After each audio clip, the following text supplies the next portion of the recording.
అనగా దోషి, ఒక నేరం చేసిన వాడు అపరాధి అనగా ఆయన అలా పాల్గొంటే దోషి అవుతాడు, నేరస్తుడవుతాడు.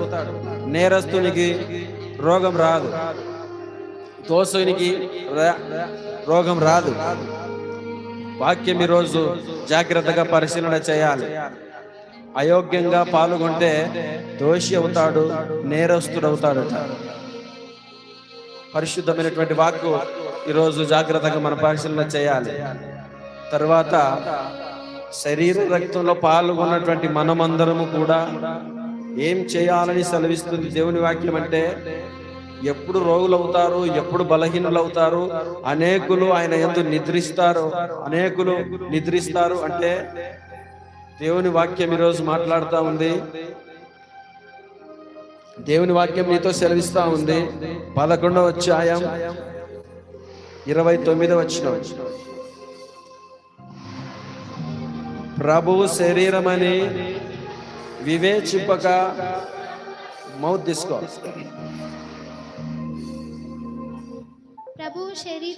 ప్రభువు శరీరమని వివేచింపక తిని త్రాగువాడు తనకు శిక్షావిధి కలుగుటకే తిని త్రాగుచున్నాడు. పరిశీలన చేయని దేవుని బిడ్డలారా, ఎప్పుడు రోగి అవుతాడు, ఎప్పుడు బలహీనతుడు అవుతాడంటే అయోగ్యంగా పాల్గొన్నప్పుడు కాదు. ఎప్పుడు రోగి బలహీనతుడు అవుతాడు, మరణిస్తాడంటే ప్రభు శరీరమని వివేచింపక తిని త్రాగుతే రోగి అవుతాడు. పరిశీలన చేయాలి. చాలా మంది ఇలాంటి భ్రమలోనే జీవిస్తూ ఉన్నారు. ఎవడు అయోగ్యంగా పాల్గొంటే వాడు రోగులు బలహీనులు అవుతాడని చెలవిస్తూ ఉన్నారు. అదే ప్రజలు అదే సత్యమని అనుకుంటూ ఉన్నారు. ఈరోజు పరిశుద్ధాత్మ దేవుడు నీతో సెలవిస్తున్నటువంటి మాట, ప్రభువు శరీరమని వివేచింపక నీవు తిని త్రాగితే నీవు శిక్షావిధి పొందుకుంటావు. తర్వాత ఇందువలననే మీలో అనేకులు రోగులను బలహీనులను, అనేక మంది దేవుని సన్నిధిలో వారు నిద్రించుచున్నారు అని దేవుని వాక్యం సెలవిస్తా ఉంది. ప్రియ దేవుని బిడ్డలారా, పరిశీలన చేయాలి. ప్రభు శరీరం అని వివేచింపక నీవు తిని త్రాగితే బలహీనులు అవుతావు, రోగి అవుతావు, నీవు మరణిస్తావు. అయోగ్యకరంగా పాల్గొనడం వల్ల కాదు, కానీ ప్రభువు శరీరం అని వివేచింపక తిని త్రాగితే నీవు రోగి అవుతావు, బలహీనులు అవుతావు, చనిపోతావు. దేవుడు ఈరోజు సూటిగా నీతో మాట్లాడుతూ ఉన్నాడు. ప్రియ దేవుని బిడ్డలారా, పరిశీలన చేయాలి. ఈ యొక్క వాక్యాన్ని పరిశీలన చేయాలి. మరి ఇంత ప్రమాదకరమైనటువంటి విషయం, ప్రభు శరీరం అని వివేచింపక మనం త్రాగితే రోగులు అవుతామని వాక్యం సెలవిస్తా ఉంది. అంటే వివేచన అనగా ఏంటి? ప్రభు శరీరం అని మనం ఏ విధంగా వివేచనించాలి? ప్రభు శరీరం అని ఏ విధంగా మనము గ్రహించాలి? ప్రభు శరీరం అని రక్తం అని వివేచింపక త్రాగితే ఎంత ప్రమాదకరమైనటువంటి పరిస్థితులు ఉన్నాయో ఈరోజు మనం పరిశీలన చేయాలి. చాలా మంది భ్రమలో మనం బ్రతుకుతా ఉన్నాం. పాపం విషయంలోనే మనం జాగ్రత్తగా ఉండాలి. పాపం చేసి, అతిక్రమం చేసి, తిరుగుబాటుతనం చేసి, తాగుడుబోతులమై మనం ఆయన శరీర రక్తంలో పాల్గొనదని ఒక భ్రమలో బ్రతుకుతున్నారు ప్రతి మనుష్యుడు కూడా.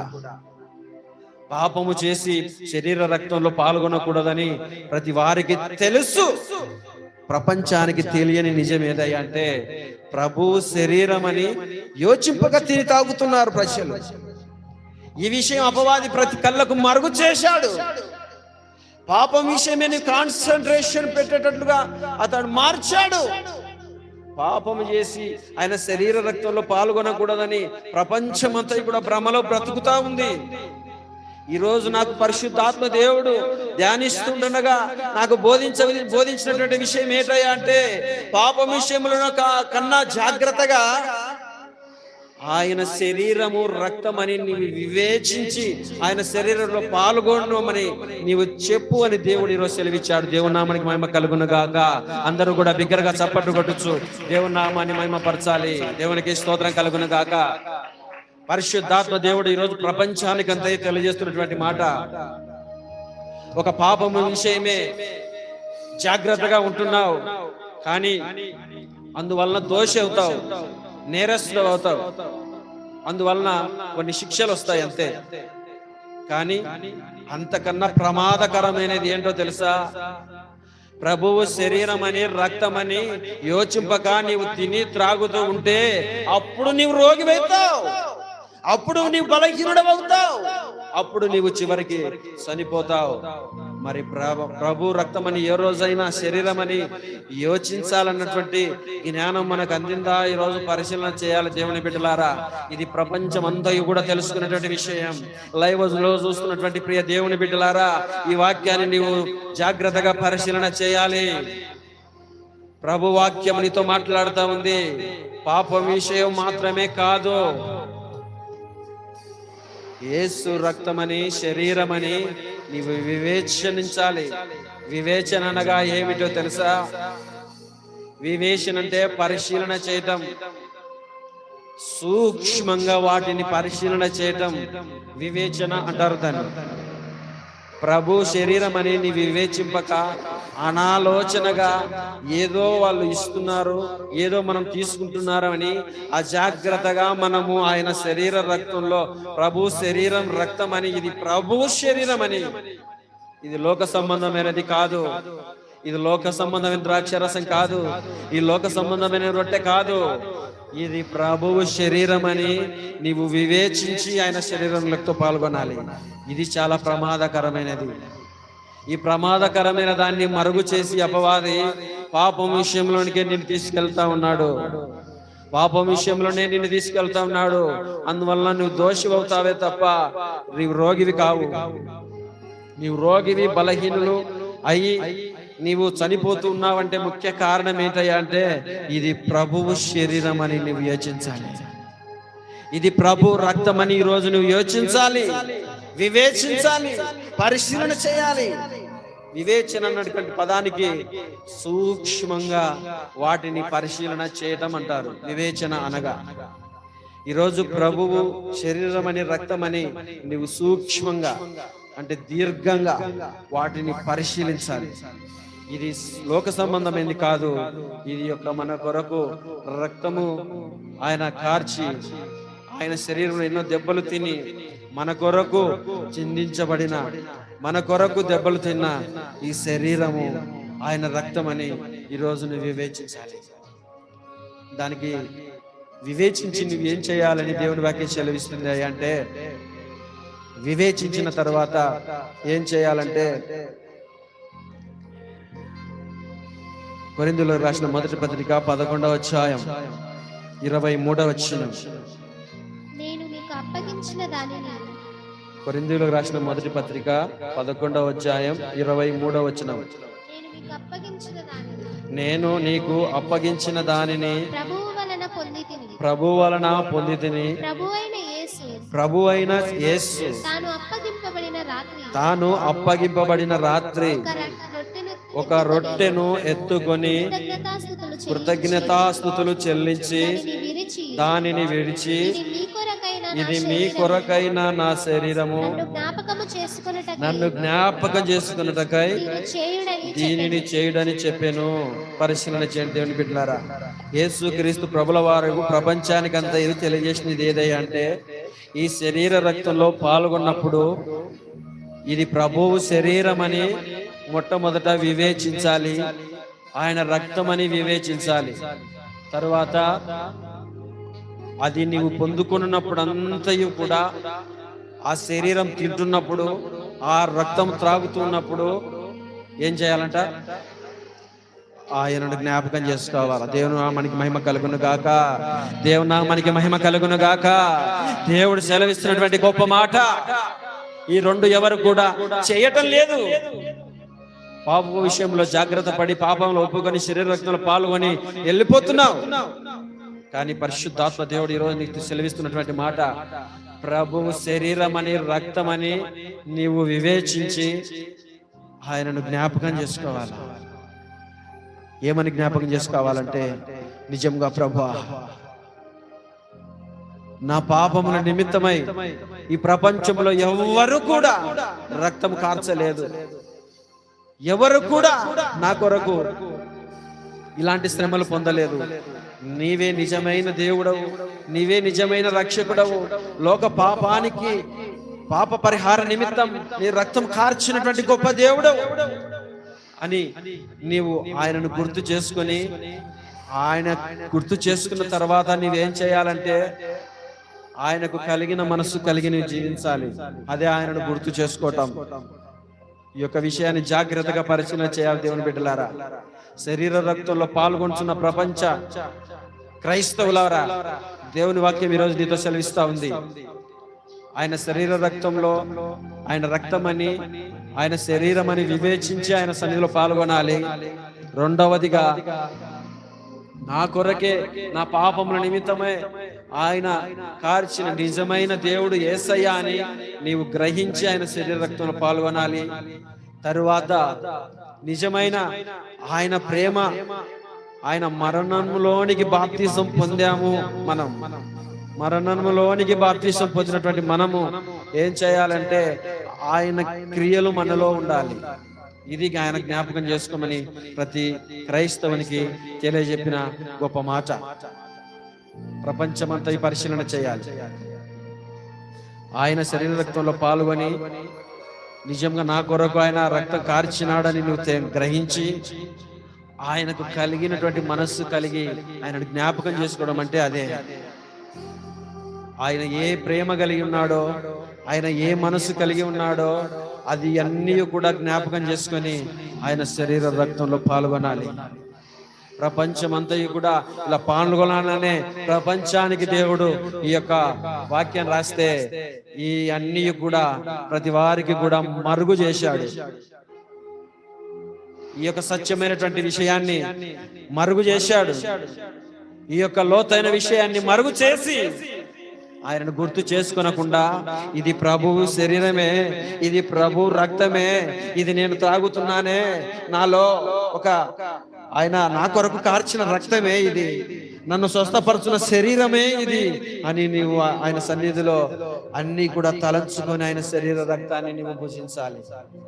తర్వాత ఆయనను జ్ఞాపకం చేసుకోవడం అనగా ఆయన మనస్సు కలిగి నీవు జీవించటం. ఆయన శరీర రక్తంలో పాల్గొన్న నీవు ప్రేమ కలిగి, సమాధానం కలిగి, సంతోషం కలిగి ఆయన శరీర రక్తంలో పాల్గొన్నటువంటి నీవు అటువంటి మనసు కలిగి జీవించాలి. ఎన్ని సంవత్సరములు శరీర రక్తంలో పాల్గొంటూ నీ క్రియ మారకొనకుండా ఇంకా జీవిస్తూ ఉన్నావు. ఈ రోజైనా వివేచించు, ఈ రోజైనా ఆలోచన చేయి, ఈ రోజైనా పరిశీలన చేయి. నీ కొరకు రక్తం కార్చినాడు నా దేవుడని ఈ రోజైనా నీ సన్నిధిలో పశ్చాత్తాపడు. నీ రక్తంలో పాల్గొంటున్నప్పుడు నిజంగా ప్రభువా, నీకు కలిగిన మనస్సు నాలో లేదు ప్రభువా. ఎన్నో సంవత్సరాలు నీ యొక్క శరీర రక్తంలో పాల్గొంటున్నానే కానీ నీ మనస్సు నాలో లేదు. నీకు కలిగిన సమాధానం నాకు లేదు ప్రభువా. నీ వల్ల ప్రేమించే మనసు నాలో లేదు ప్రభువా అని పశ్చాత్తాప హృదయంతో ఆయన శరీరంలో పాల్గొను. అప్పుడు నీవు రోగివి కావు, నీవు బలహీనుడు కావు, నిన్ను మరణం వెంటాడదు. నిన్ను రక్షణలోకి నడిపిస్తుంది శరీర రక్తం, నిన్ను ఉజ్జీవింపజేస్తుంది శరీర రక్తం, నిన్ను పాపపు జీవితం నడిపిస్తుంది శరీర రక్తం, నీ ప్రవర్తన మారుస్తుంది శరీర రక్తం. ఈ శరీర రక్తంతో ఈ క్రమమైన పద్ధతిలో పాల్గొంటే ఏ రోగాలు ప్రతి వారికి రావు. దేవుని నమ్ముకునే వారికి రాక, దేవుని నమ్ముకున్న వారికి శ్రమలు అని చాలా మంది అంటుంటారు. దేవుని నమ్ముకున్నటువంటి ఇచ్చినటువంటి గొప్పతనాలు చాలా ఉన్నాయి. నెక్స్ట్ దేవుని చిత్తం అయితే నెక్స్ట్ వారం దాన్ని వివరిస్తాను. అది కూడా ప్రపంచమంతా ఇవి కూడా కళ్ళు మూసింది. దేవుని నమ్ముకున్న వారికి చాలా కష్టాలు వస్తాయని. నో, దేవుని వాక్యం అలాగా లేదు. దేవుని చిత్తం అయితే నెక్స్ట్ వారం ఆ విషయాన్ని నేను తెలియజెప్తాను. శరీర రక్తంలో పాల్గొన్నాను కూడా నిన్ను రోగాలు వెంటాడుతున్నాయి అంటే, శరీర రక్తంలో పాల్గొన్న దేవుని నిర్ణయించిన సమయానికన్నా లోపలనే చనిపోతున్నావంటే కారణం ఏంటో తెలుసు. తెలుసా? ప్రభు శరీరం అని రక్తం అని నువ్వు యోచించటం లేదు. ఆయన నా కొరకే చనిపోయాడు, నా పాపములన్నీ కూడా సిలువ రక్తంలో కడిగి వేశాడు. నువ్వు ఆయన శరీరంతో పాల్గొంటున్నప్పుడు ఆ పశ్చాత్తాప హృదయానికి రావడం లేదు. శరీరంతో పాల్గొంటూ ఉన్నప్పుడు నిజంగా అటువంటి ప్రేమ నాలా లేదే. నన్ను జ్ఞాపకం చేసుకుని మీరు పాల్గొన్నప్పుడల్లా నేను సెలవిస్తా ఉన్నాడు ప్రపంచానికి. కానీ నువ్వు శరీరంతో పాల్గొంటున్నప్పుడల్లా కూడా నీవేం చేయాలంటే, నిజంగా ప్రభువా నీలాంటి మనసు నాలో లేదు ప్రభువా, నీలాంటి ప్రేమ గల మనసు నాలో లేదయ్యా, నీలా సమాధానం కలిగిన మనసు నాలో లేదయ్యా, నన్ను క్షమించు ప్రభువా. దీని గురించి ఏడ్చి ఆయన శరీర రక్తంలో పాల్గొనాలి. రక్తంలో పాల్గొని కూడా రోగులు బలహీనులు అవుతున్నారయ్యా. కారణం ఏంటో తెలుసా? ఈ క్రమమైన పద్ధతిలో పాల్గొనలేకపోవటం వల్ల. ఈ క్రమమైన పద్ధతిలో ఈ రోజు నుంచి నీకు పాల్గొను. ఎటువంటి రోగం ఉన్నా నజరేయుడైన యేసు నామములో కాలిపోతాయి. ఏ రోగం నిన్ను దరికి చేరదు, ఎలాంటి మరణాన్ని కూడా నీ దరి చేరదు. ఇది క్రమం. ఈ క్రమం పద్ధతిలో పాటించకపోవడం వల్లనే బీపీలు, షుగర్లు, దేవుని పిల్లలు కూడా అనేకమైనటువంటి రోగాలు, అనేకమైనటువంటి దేవుడు నిర్ణయించినటువంటి కాలం కన్నా చనిపోవటం ఇవన్నీ ఎందుకు జరుగుతున్నాయి అంటే, క్రమం పద్ధతిలో ఆయన సన్నిధిలో పాల్గొను. దేవుని సన్నిధిలో నీవు అలా క్రమాన్ని పాటిస్తే ఎలాంటి రోగం నిన్ను తరిచేరదని దేవుని వాక్యం సెలవిస్తుంది. చివరిగా అయోగ్యకరంగా కాదు, వివేచింపక తిని తాగినటువంటి వ్యక్తి ఒకరు బైబిల్లో ఉన్నారు. ఎవరో చెప్పగలరా? ప్రభు శరీరం అని రక్తం అని వివేచింపక తిని తాగినటువంటి వ్యక్తి ఉన్నారు. ఎవరో పరిశీలన చేశారా? ఎవరికైనా తెలుసా? ప్రియ దేవుని బిడ్డలారా, పరిశీలన చేద్దాం. దేవుని సన్నిధిలో శరీర రక్తముని వివేచింపక తిని త్రాగినటువంటి వ్యక్తి ఏమైపోయాడో మనం చూద్దాం.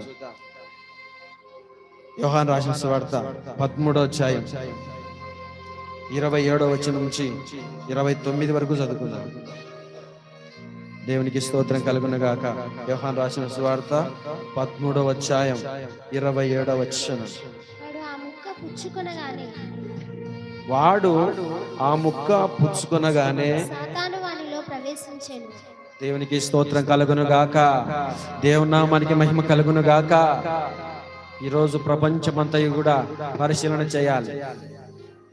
అయోగ్యకరంగా ఈ వ్యక్తి శరీర రక్తంలో పాల్గొనడానికి వచ్చినటువంటి వ్యక్తి. అయోగ్యకరంగా ఆయన శరీర రక్తంలో పాల్గొంటే ఏం ప్రవేశించింది? సాతాను ప్రవేశిస్తాడు నీలో. పరిశుద్ధాత్ముడు ప్రవేశించే బదులు అయోగ్యకరంగా ప్రభు శరీర రక్తమని యోచింపక, ఇది నా కొరకు చిందింపబడిన రక్తమని యోచింపక, ఇది క్రీస్తు ప్రేమ కలిగినటువంటి మనస్సు కలిగి నీవు జీవించక, ఆయన శరీర రక్తంలో అయోగ్యకరంగా వివేచింపక నీవు పాల్గొంటే నీలో పరిశుద్ధాత్మ దేవుడు కాదు, సాతాను ప్రవేశిస్తాడు. అందుకే రోగాలు వస్తున్నాయి. అందరు బిగ్గరగా చప్పట్లు కొడతారా? దేవుని నామానికి మహిమ కలుగును గాక. దేవుని సన్నిధిలో దేవుని పిల్లలకు రోగాలు వస్తున్నాయంటే కారణం ఏంటో తెలుసా? ఈ వ్యక్తి అయోగ్యకరంగా పాల్గొన్నాడు కాబట్టి. అయోగ్యకరం పాల్గొంటేనే సాతాను ప్రవేశించి సాతాను పెట్టేది రోగాలు, దేవుడు కాదు. దేవుని సన్నిధిలో నడుస్తున్న వానికి రోగాలు రావు. వస్తాయి, అది రేరుగా, అది దేవుని చిత్తాన్ని బట్టి వస్తాయి. ప్రియ దేవుని బిడ్డలారా, పరిశీలన చేయాలి. అయోగ్యకరంగా శరీర రక్తంలో చేయి వేసినటువంటి ఈ యూదా ఇస్కరియోతులో సాతాను ప్రవేశించింది. ఇతడైతే ఏం చేశాడంట? అయోగ్యకరంగా పాల్గొన్న తర్వాత సాతాను ప్రవేశించి యేసు